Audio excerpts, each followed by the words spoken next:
At least 15 people have been killed in an attack on a school in Jabalia refugee camp that was housing displaced people. The building was targeted by an Israeli plane. It brings the number of people killed in Gaza in the last 24 hours to 39. Hani Mahmoud is live outside the Al-Aqsa Hospital in Deir el-Balah in central Gaza.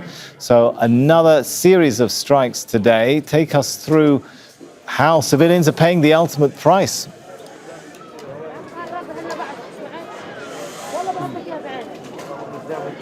Well, it's been confirmed now, Sammy, that 15 people were killed in the attack on this evacuation center that happened to be a school. Again, we're looking at schools that have turned into shelters and evacuation centers for the hundreds of displaced families for almost a year now of this genocidal war.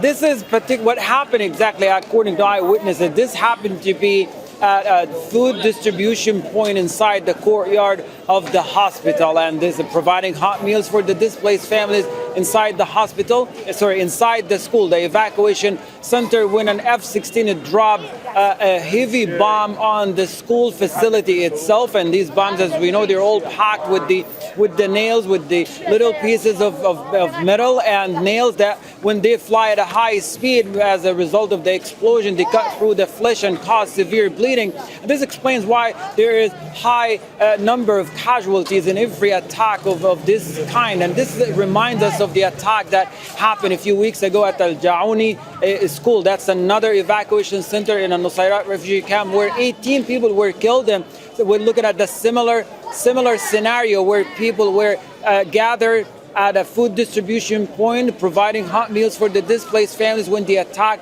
happens. For the past almost 3 months, these attacks have been repeating itself and happens almost on a daily basis, attacking deliberately displaced families inside these schools. There are almost double the numbers of critically injured and all transferred to Kamal Adwan Hospital in northern Gaza. But we know Kamal Adwan Hospital is almost non-operational. It doesn't have any medical care whatsoever. It does have insufficient medical staff, but the fact that for the past months none of the medical supplies made its way to northern Gaza, just an indication of how difficult the situations are. It's likely and expected to see the number of casualties going up within the coming hours, similar to past attacks. Within days of these attacks, many of those arriving with the critical injuries and severe bleeding, they lose their life. Right now they are at risk of losing their life because there are no medical intervention, a proper one whatsoever. In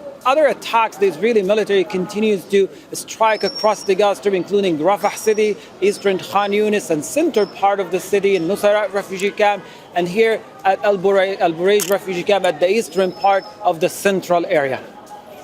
All right, thanks so much to Hani Mahmoud there. Make sure to subscribe to our channel to get the latest news from Al Jazeera.